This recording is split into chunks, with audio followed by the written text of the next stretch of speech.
Hi, everyone. My name is Diana Vasquez. I'm the BERDO Review Board Manager. The BERDO Review Board does not currently have an appointed chair, so I will be leading us in a vote for acting chair. Does anyone want to make a nomination for acting chair?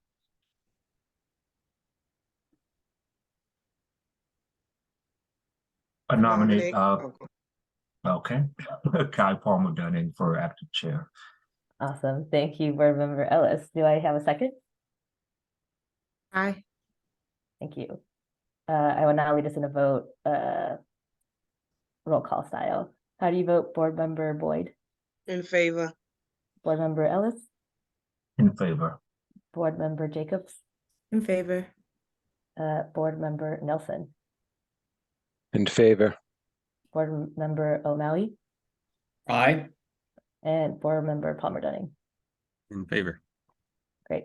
I will now hand over the meeting to acting chair, Board Member Palmer Dunning. Great. Thank you, everybody, and good afternoon.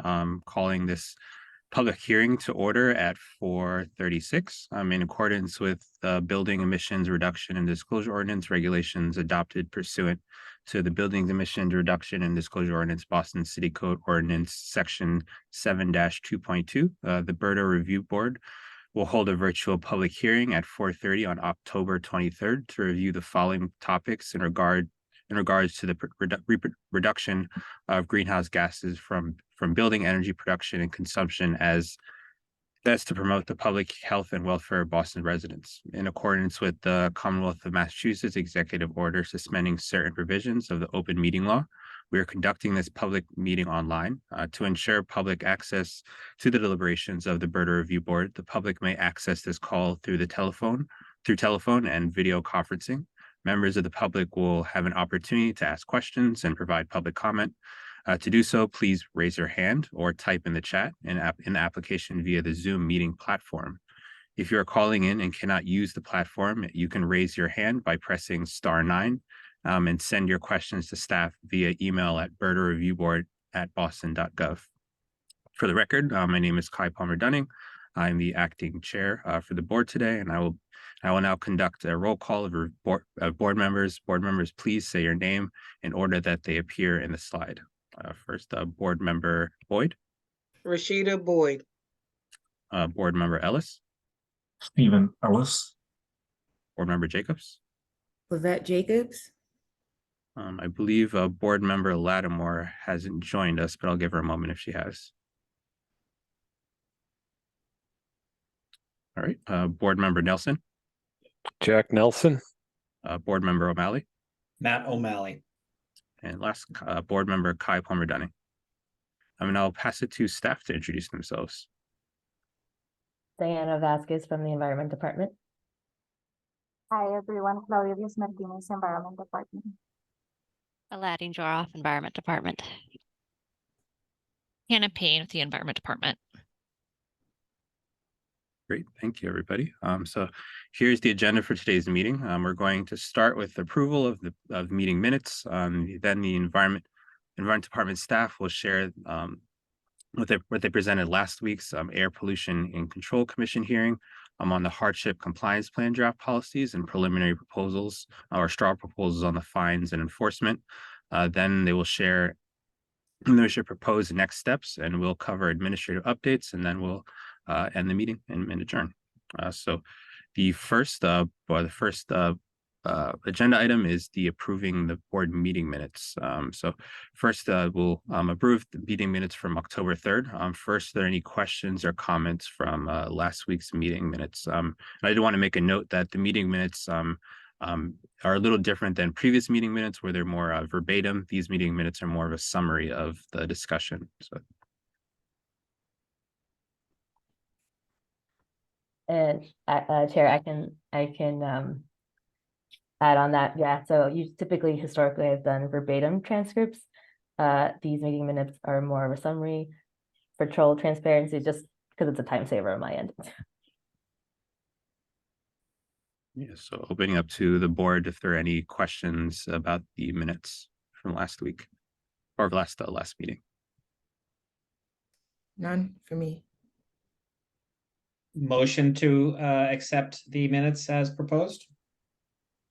Great. Yep. I make a motion to approve the meeting minutes. Can I have I approve. a second? Aye. Great. We will go through a roll call to for those. Board Member Boyd, In favor. Board Member Ellis, Approved. Board Member Jacobs, In favor. Board Member Nelson, In favor. Board Member O'Malley. Aye. And I will abstain since I wasn't at the last board meeting. Great. I would moving on to the second agenda item. Next on the agenda is an update regarding the BERDO Phase 3 regulation development. I believe the staff will start with the hardship compliance policy, and next step following the last week's APCC meeting. I'll pass it to Diana to start us out. Yes, I can kick us off. So super quickly, we are in phase 3 of regulations development for BERDO. In today's meeting, we're planning on talking about hardship compliance plans and fines and enforcement. Before we get to that, just wanted to do a quick update. So during our last BERDO review board meeting, we had a comment period that was open regarding hardship compliance plan regulations that closed this past Friday on October 20th at 12 p.m. The city is collecting this feedback to help inform revisions. We also had what we're calling a public input period that was open for public input on draft standard forms for folks who are interested in applying for building portfolios and individual compliance schedules. And that input period closed on Monday, October 16th at 12 p.m.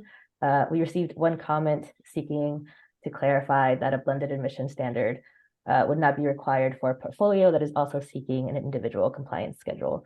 We thought that made sense, so we made that change to the draft form. And now I will hand it off to Claudia.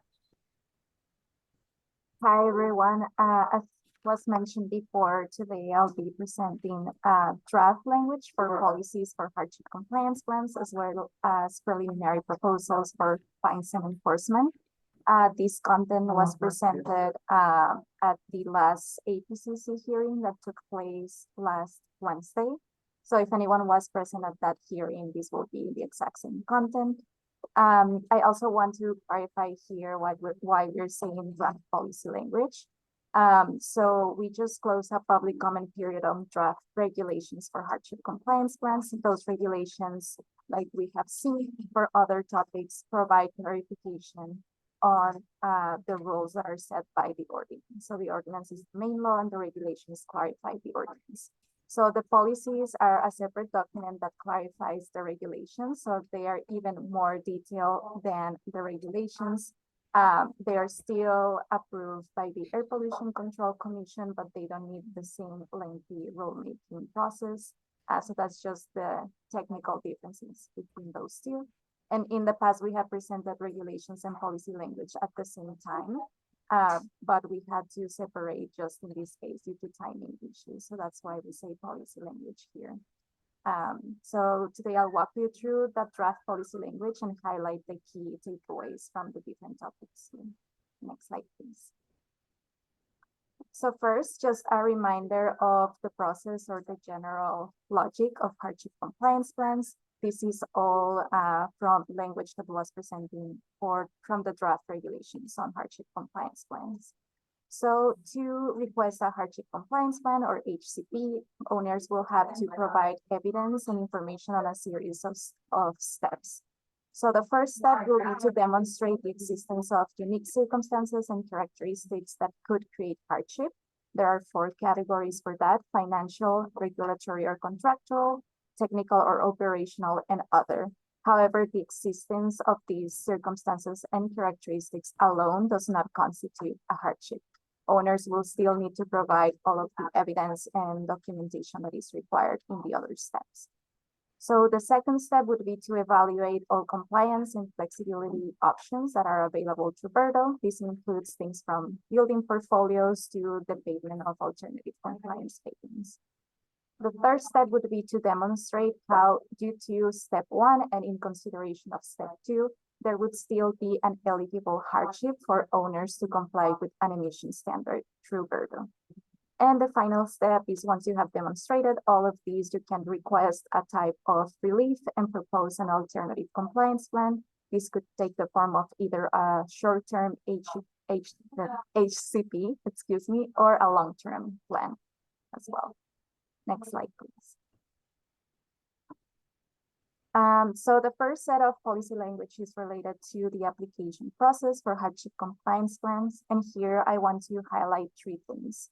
First, we clarified in policies that the Environment Department will be creating standard application forms and guidance on how to apply for hardship compliance plans. And I will be talking about this in a few slides. The second point that I want to highlight is that for most applications, in order to demonstrate the existence of an eligible hardship, as well as the circumstances and characteristics that could contribute to hardship, there will be the need to provide information and supporting documentation prepared by qualified professionals or third parties. And here I just want to highlight as well that qualified professionals could be either in-house staff that might be available for certain building owners, or it can involve the hiring of external consultants. Third parties do not necessarily mean the hiring of additional people. This could mean, for example, getting a quote from a contractor if you are evaluating the feasibility of heat pumps or rooftop solar panels. So it could be third parties in that sense. So the third point I want to highlight is that applications that do not include the required supporting material will be deemed incomplete. However, the Environment Department would notify the owners and provide them an opportunity to complete the application. Next slide, please. So the second topic of the draft policy language is just a clarification on the reassessment of long-term hardship compliance plans. You may remember that in the draft regulations language, we said long-term HCPs that could provide relief for 4 or more years, and that those will need to be reassessed every 5 years. So here we're just clarifying that that would include a public meeting with the review board, and that the owners would need to update the information provided in the initial application. Next slide, please.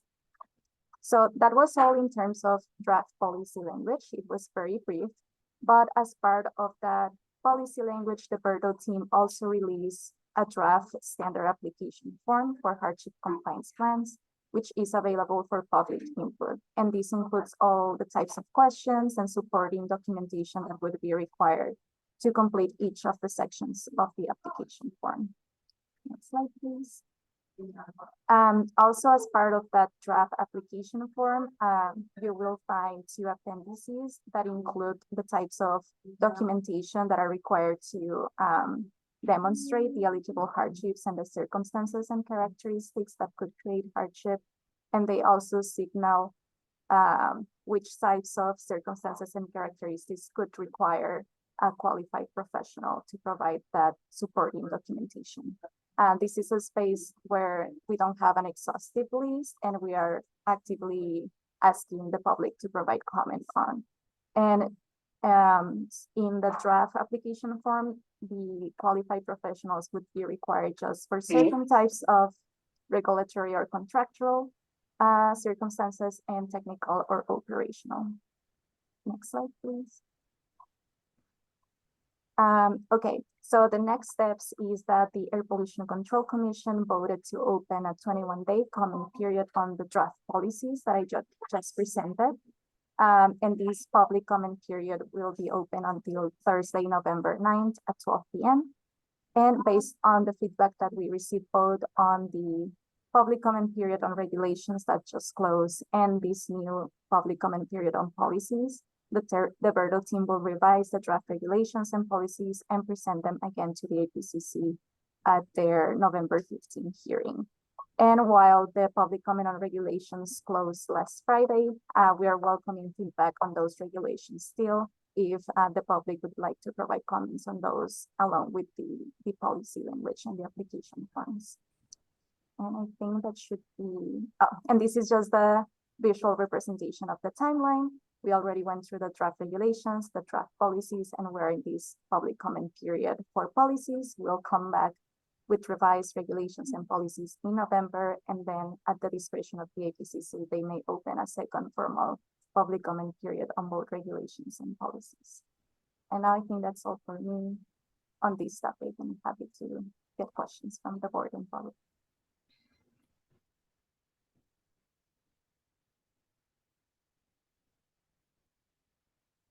Chair, I think you're muted. Sorry about that.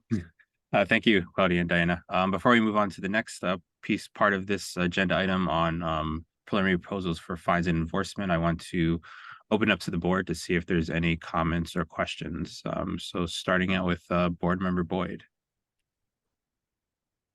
No, not at this time. Thank you. Board Member Ellis. Yes, thank you. And again, thank you, Claudia and Diana, for the presentation. And I'm extremely appreciative of the application that was put forward for us to review. And I enjoyed being able to see what kind of question you'll be asking building owners.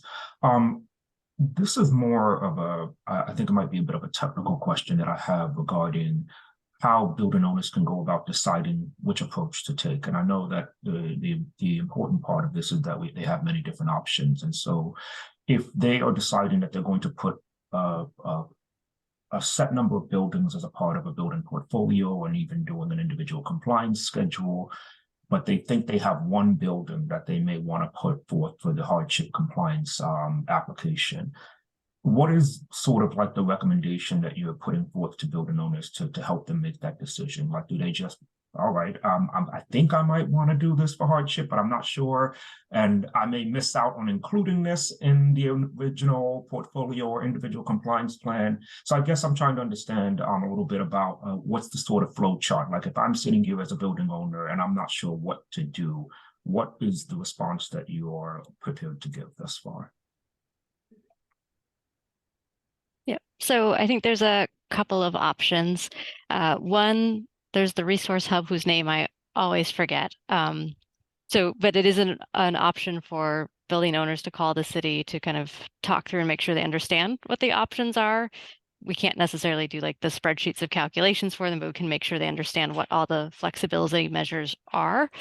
And then I think there's also, plenty of opportunities outside the retrofit resource hub to have additional conversations with staff if people do have questions about how to proceed. And I think if people are at the point of the hardship compliance plan, some of the discussion in front of the review board could be, upon reviewing an application, a discussion of what other measures have been considered to see if there was some low-hanging fruit or other measures that actually make more sense for building that just hadn't been thought about yet. So that could feed into figuring out what an alternative compliance plan is. So I think before the application and afterwards, there'd be opportunities to have discussion with building owners, and we'd encourage them to reach out.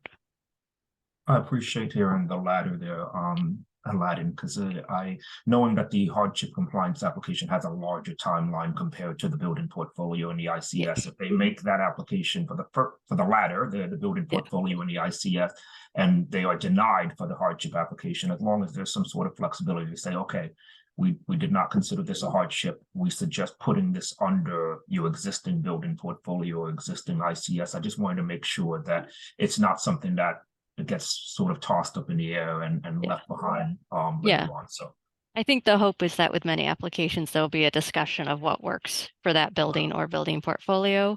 And I will say too that Diana and others are also working on putting together flow charts so that there's more visuals of how the pieces fit together, both substantively and time-wise, to help people think them through.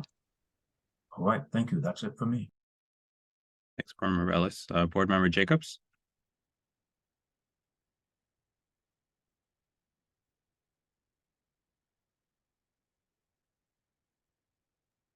I think you were muted, Claudia.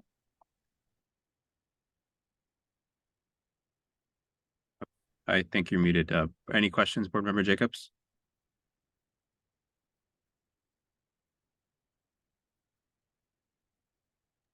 It seems there's an audio problem. Okay. Sorry about that. Oh, My there you go. it froze on me. No, I don't have any questions at the moment. I'm following. No problem. Board Member Nelson?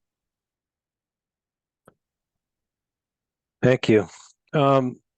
If a building owner is to claim a financial hardship, will they be required to have a third-party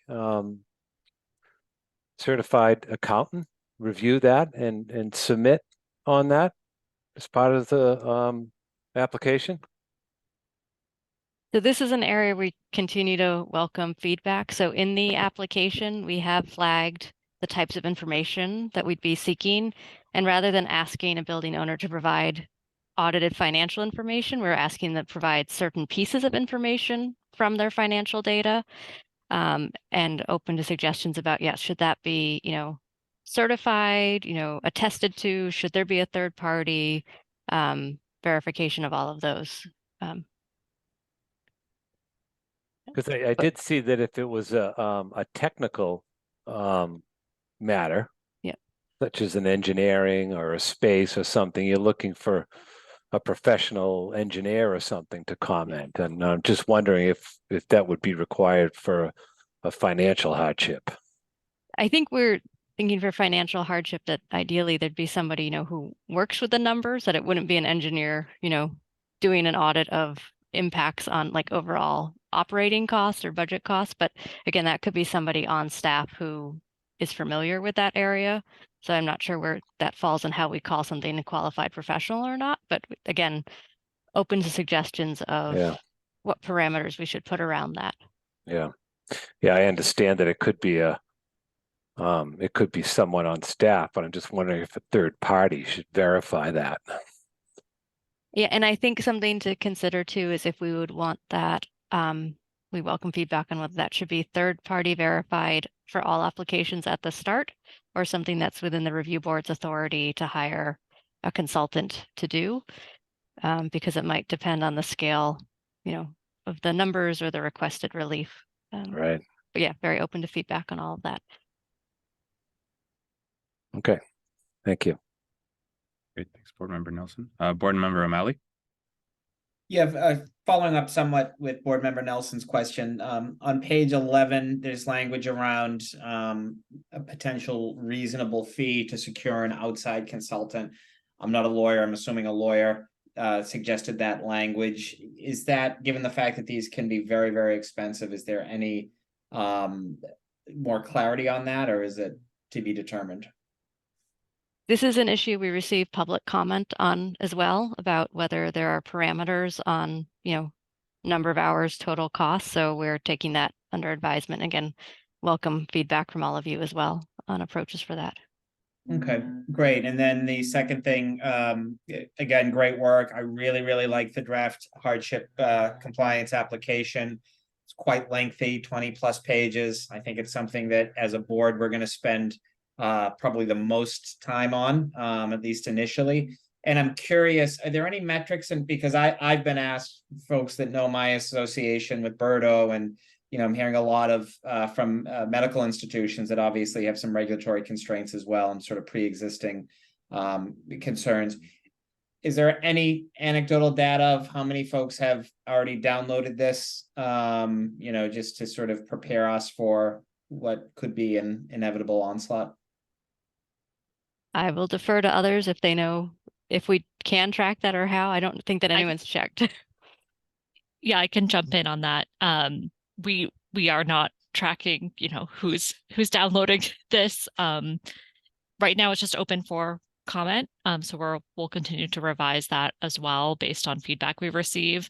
What we do have that we were going to share later, but the data disclosure for last year's reporting, so 2022 data, is now live on the city's website and publicly disclosed. We're taking a closer look at that and really trying to drill down into estimated emissions for those buildings to get a sense of how many buildings are likely going to have to do something before 2025 to meet that emissions deadline. And I think that will give us a better sense of how many folks we think might be applying early for a hardship compliance plan. Though again, there are other avenues that they could pursue that aren't all hardship.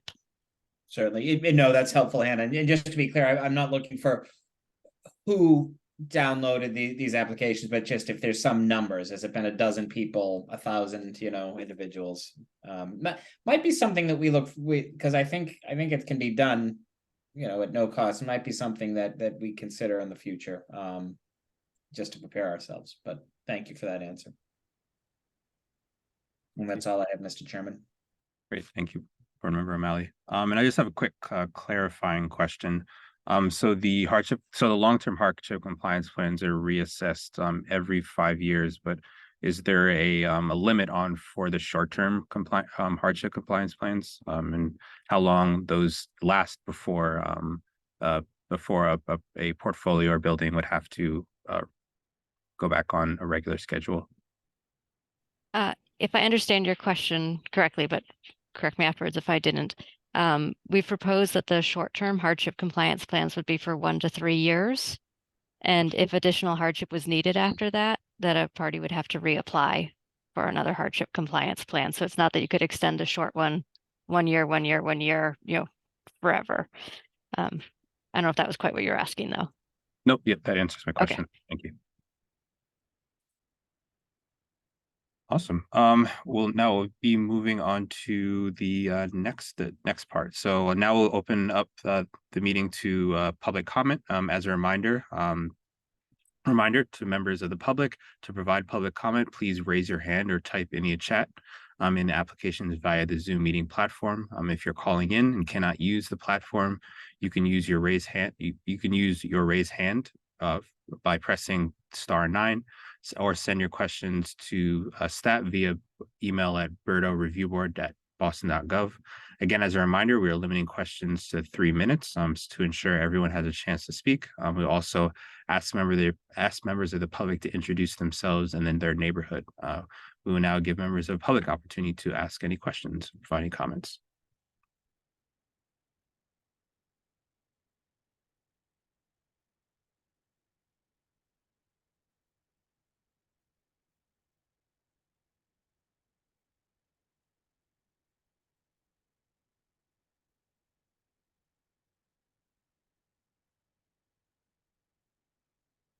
And if there are any questions that do come up, feel free to type them into the chat, and then we'll have another round of questions after the next agenda item if there's anything that comes up.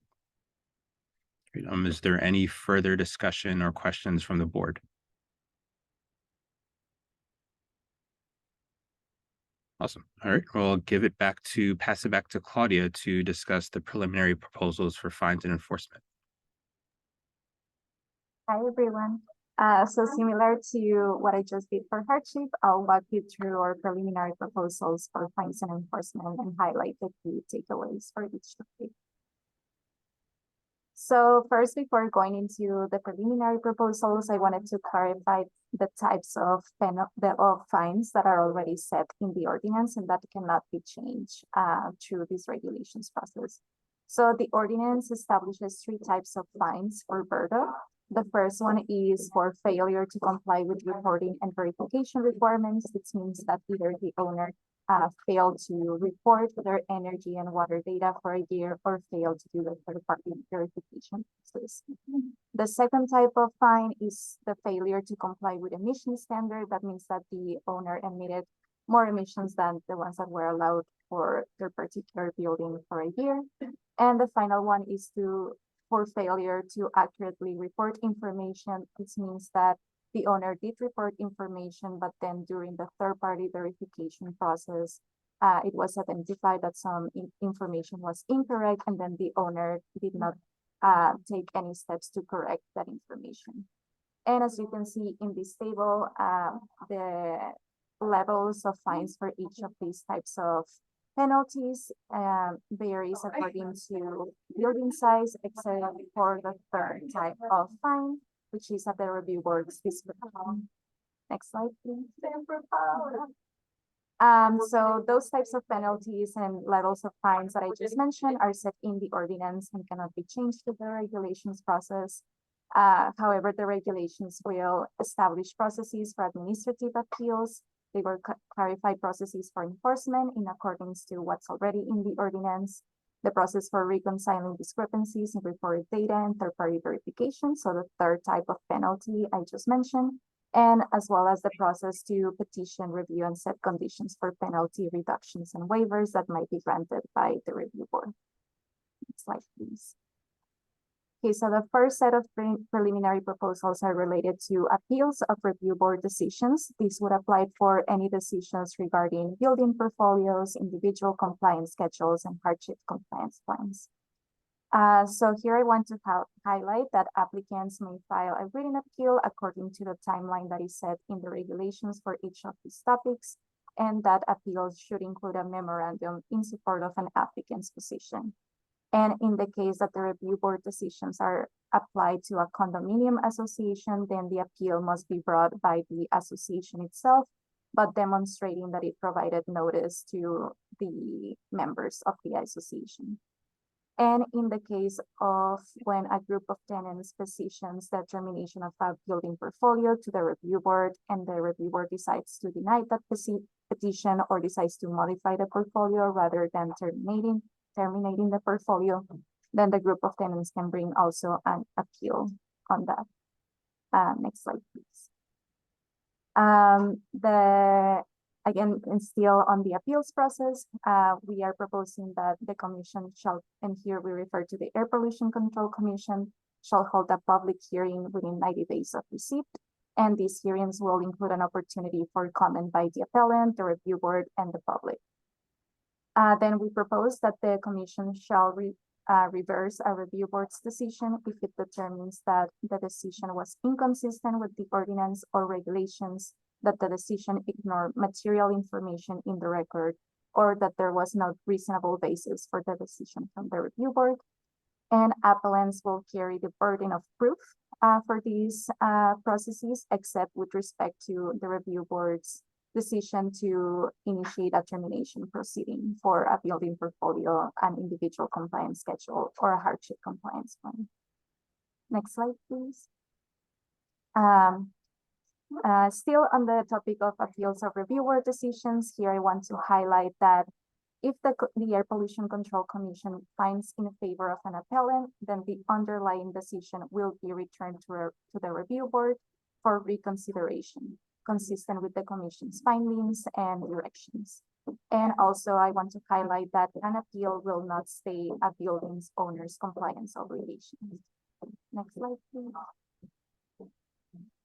The second set of preliminary proposals are related to notices and appeal of violations. So the first thing to highlight is that for any alleged violation of the ordinance or the regulations, the Environment Department shall issue at least one notice of probable violation prior to the review board's issuing of a notice of violation with potential for penalties. So this process through which the review board will issue a notice of violation, and the process to respond to that notice is already set in the ordinance in section Q. So this is clarifying that before that happens, the Environment Department will issue the notice of probable violation. However, there are many steps that will happen before even that happens, including the Environment Department issuing past due notices and informal communications with owners. Building owners may dispute a notice of violation by sending a written request for a hearing to the review board, and that request will include a memorandum in support of the owner's position. Next slide, please. So in the case that there is a failure to correct a notice of violation, the Environment Department will then issue an assessment of penalties and fines, and the preliminary proposals set a timeline for this to happen. They also clarify that in the case of building portfolios, then the failure to comply will apply to each of the buildings in the portfolio, either for failure to comply with reporting requirements or to failure to comply with the emission standard. And finally, an owner may request a reduction or waiver of an assessed penalty or fine by filing a written request to the review board, and the proposal set a timeline for this. Next slide, please. Okay, and still in the sorry topic of notice and appeals of penalties. So to make their decision to reduce or waive an assessed penalty or to recommend seeking injunction relief, the reviewer may consider and condition relief on factors such as the owner's plans to bring a building into compliance, the owner's record of compliance, whether the failure to comply was due to unexpected or of unforeseeable events that were outside of the owner's control, whether the owner has an application pending for any flexibility mechanism, whether the payment of the full penalty or fine would cause significant effects, and also the extent to which an owner responded to any informal notifications from the Environment Department regarding the lack of compliance. Next slide, please. Then the next set of preliminary proposals are about the notice of hearings. It clarifies that appellant shall publish a notice of public hearing on the appeal, and then the proposals clarify the content and timeline of that notice. Next slide, please. And finally, the process to reconcile reported information. That was the third type of penalty I mentioned. So when there's a discrepancy between the owner's reported data and the third-party verification process. So these preliminary proposals establish a timeline for the period that must pass between a notice of probable violation and a notice of violation. And it establishes that the Environment Department shall, at an owner's request, meet with the owner and or third-party verifier to discuss the discrepancy and options to come into compliance. Next slide, please. So similar to the draft policies on hardship compliance plan, the BERDO team is currently receiving feedback and public comments on these preliminary proposals. This informal public comment period will end also on November 9th at 12 p.m. And based on the feedbacks that we received from this informal public comment period, we'll prepare draft regulations language and present it to the APCC at the November 15th hearing. Next slide, please. And here's a visual representation of that. We presented these preliminary proposals last Wednesday. We're in a 21-day informal public comment period. We'll come back in November with draft language, and at the discretion of the commission, we'll start the process of formal public comment periods on this topic as well. And I think that should be all from me on this topic. Thank you, Claudia. Now I'll open up to the board with any questions or comments. So starting out with board member Boyd. No questions, thank you. Board member Ellis. Yes, thank you. I do have one immediate question, but I'm also may have a few more later. So I'm just going to start with this one question that's just sitting on my mind. On slide 24, where you discussed if the commission finds in favor of the appellant, the underlying decision shall be returned to the review board for reconsideration. I'm trying to understand, what would we be expected to do at that point in time? Because if we as a board had decided, this doesn't meet this situation that's going on should be put forth for fines or a type of enforcement, I'm finding myself confused of like, okay, so they said nope, send it back to the board. Now what do we do? Yeah, no, this is a place where there's, I think, a lot of balancing going on. So this particular section would apply to review board decisions on applications for building portfolios, individual compliance schedules, and hardship compliance plans. So not whether there is a violation or whether to waive a fine. And in these cases, when we're looking at flexibility measures, because the relief may often come with special conditions, that's why we're proposing that it go back to the review board as the one best situated to apply those. So we imagine that the commission would issue a decision that says, why they have found differently than the review board. So the decision might say, we think you do have to grant this relief or this flexibility measure, and we're sending it back for you to consider what special conditions would be appropriate so that there'd be some parameters around that. But we do expect that we'd receive additional feedback on this. We welcome it. And I would say we did note to avoid the risk of a continuous loop that if for any reason the review board, when it reissued its decision that was appealed again, that at that point the commission would make a final decision and not send it back. Thank you. That's extremely helpful. I'm gonna pause for now. I need to read over a couple of things, Yeah. but I may We come welcome back with written this. feedback as well. Okay. Great, thanks, Board Member Ellis. Board Member Jacobs, No questions for me at the moment. Board Member Nelson. In looking at the table that describes the fines, how was it decided to base the fine on per building rather than on a square footage basis? And the reason I ask that is that there are high-rise buildings that equate to 1.4 million square feet or 1.3 million square feet, and a building owner with a portfolio of 6 buildings could have a square footage that's less than that in total floor area. So I can't recount everything that went into it because I wasn't fully engaged with the city at that stage.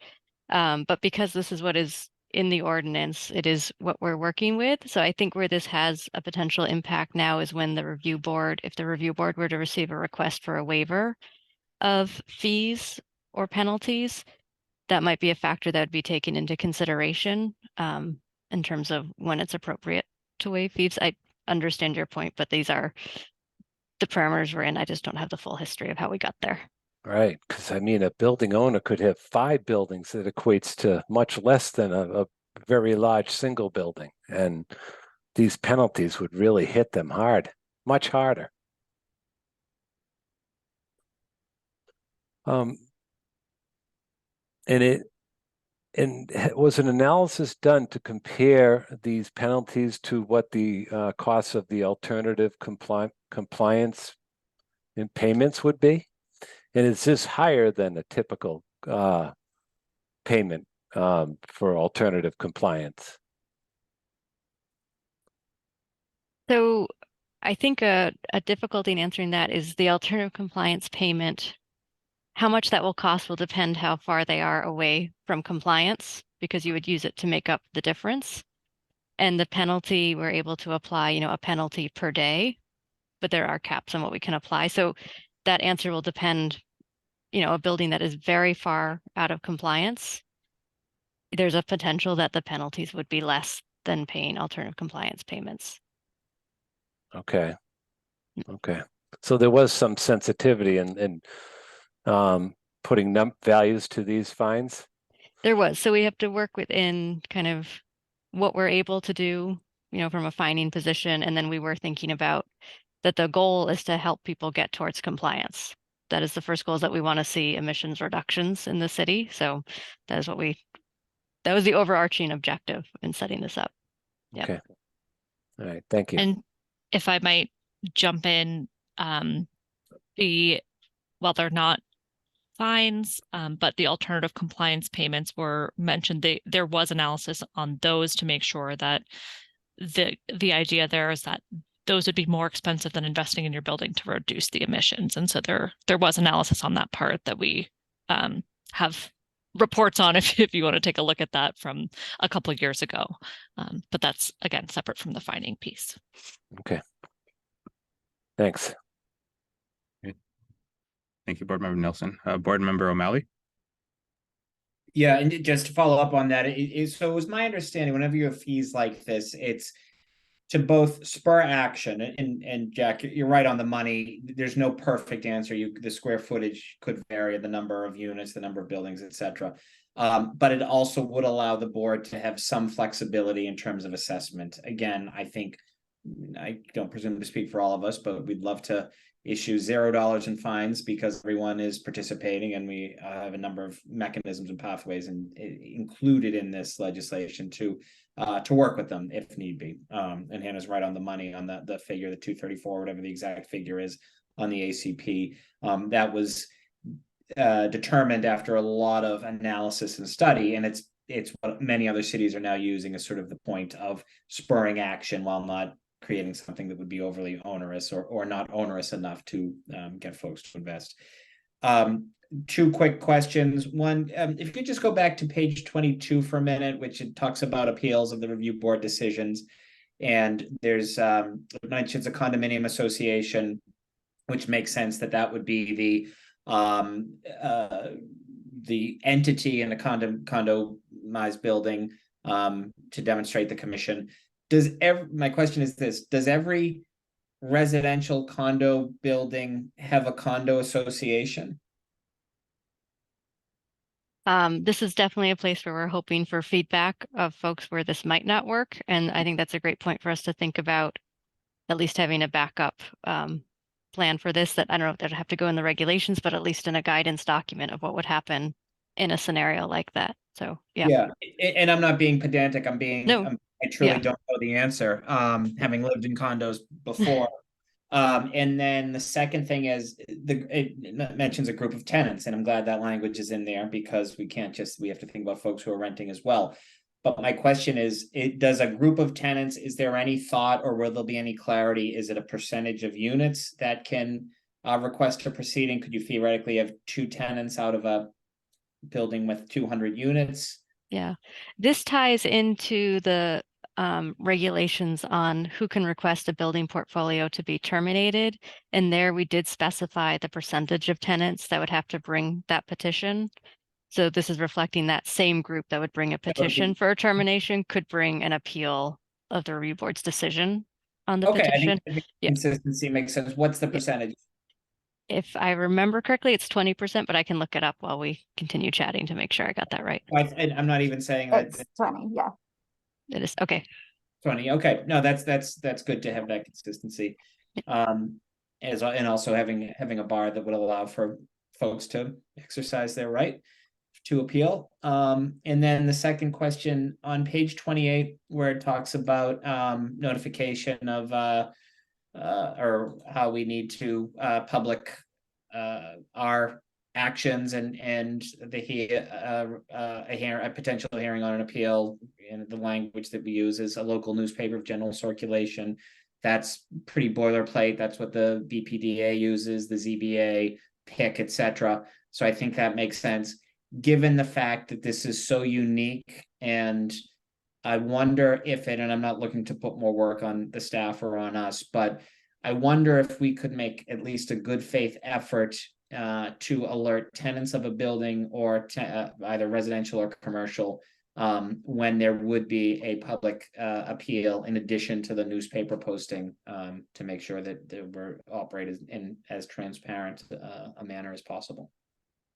We will definitely take that as a comment on the proposal and think about how we could integrate something like that. And we may receive other comments on that as well.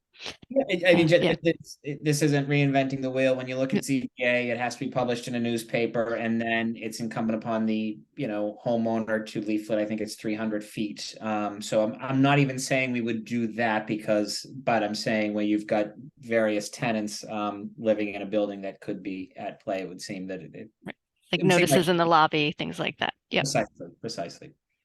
Okay, thank you, Mr. Chair. Thank you, Board Member Bally.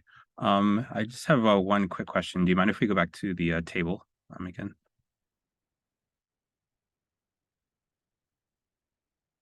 Great. So for the fines related to inaccurate information, would the discretion that we would have to kind of give out a fine that's between 1,000 and 5,000, would that be dependent on the type of information that's inaccurate? So what types of discretion would be using in order to assess that fine?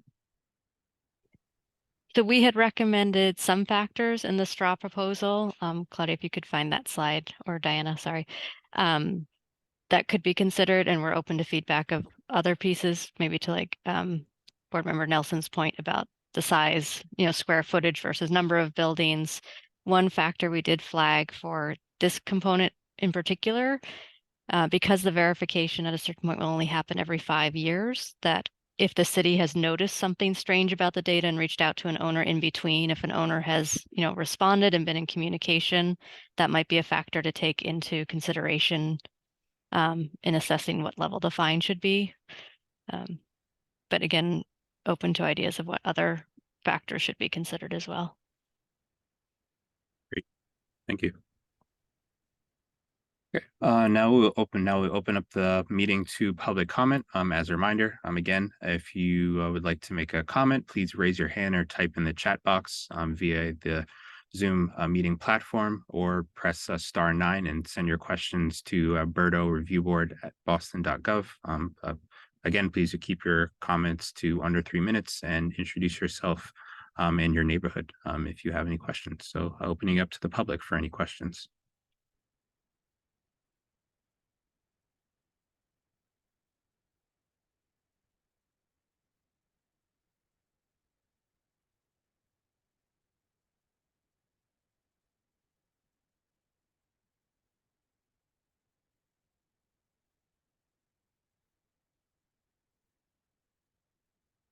Great.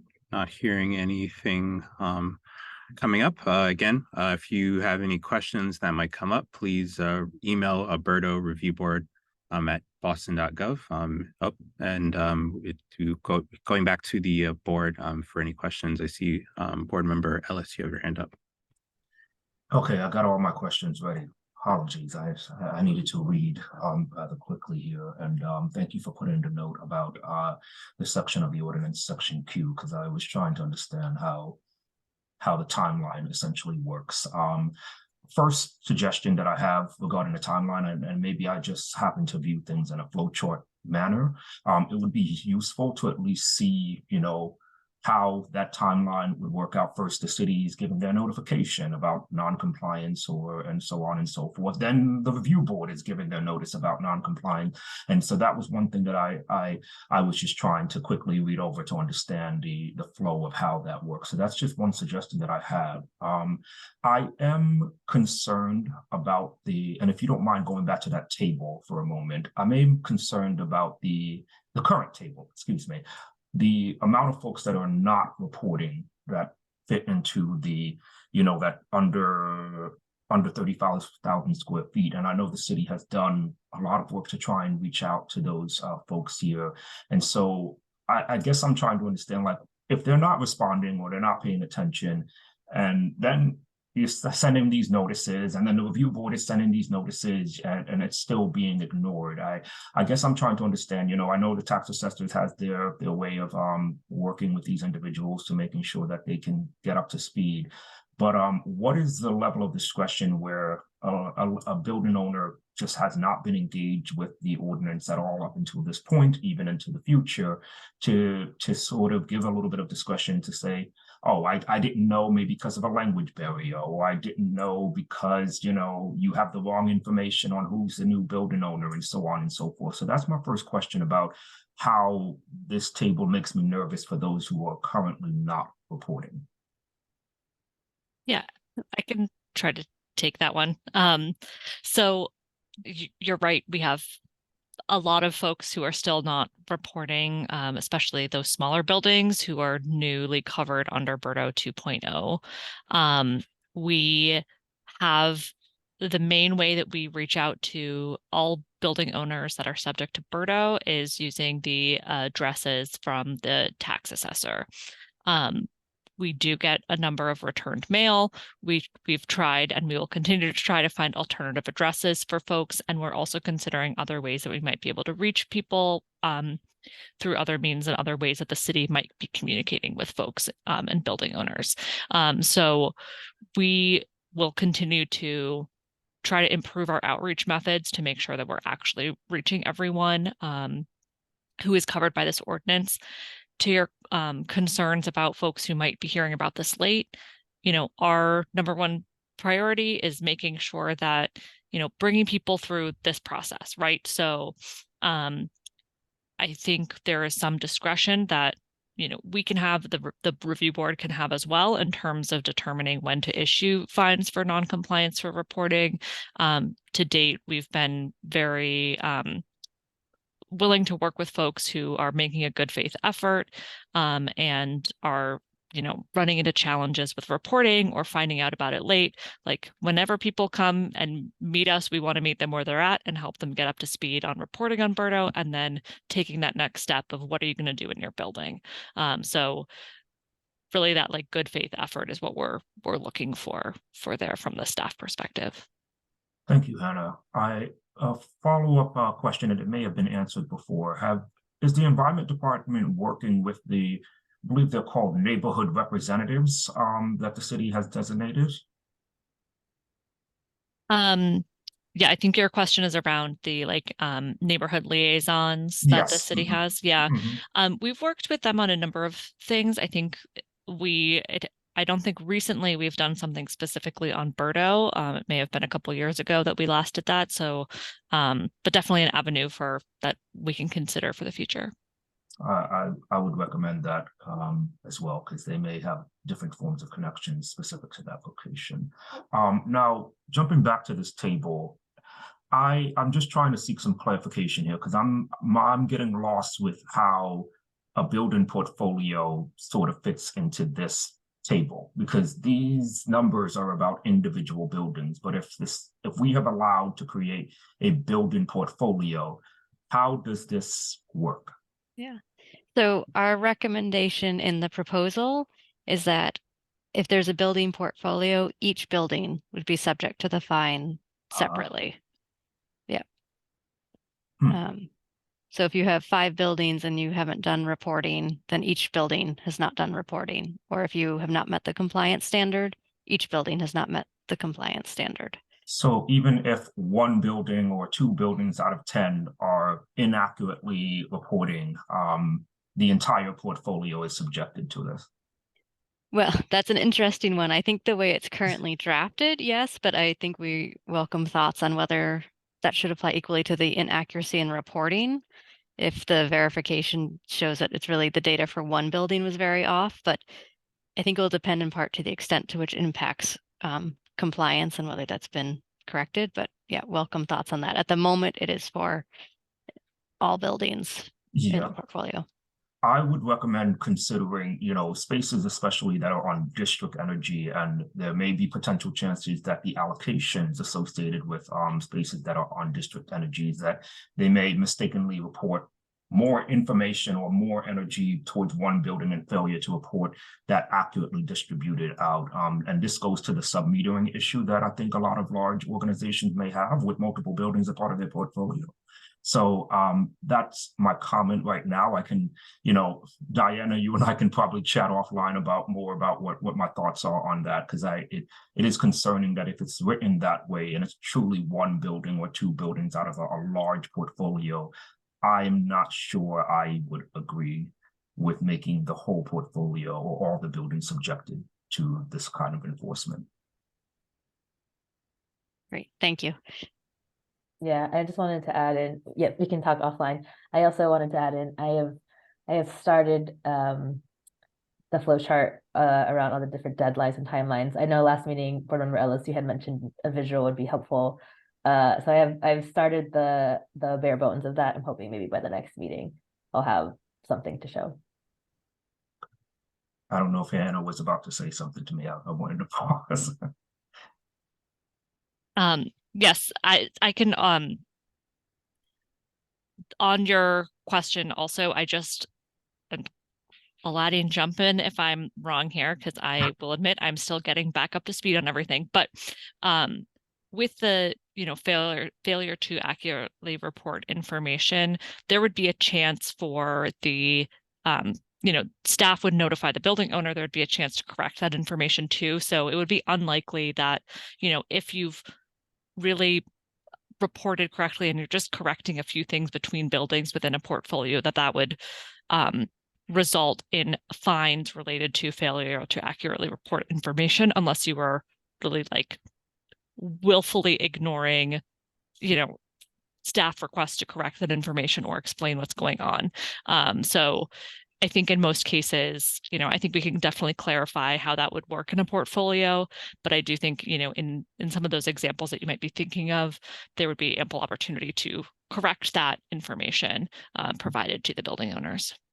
Oh, I agree. And I think it's more so the latter that you mentioned there, is that they're not receiving the communication or not sort of paying attention that this is happening, that I'm trying to make sure that there's some sort of guardrail, because again, we're not trying to give hefty fines for every aspect of the ordinance. And so, yeah, you and I are very much in alignment. It's very much, I'm concerned about the communication and making sure that folks get what they need to get, and so on and so forth. Nevertheless, that is where I'll stop. Thank you.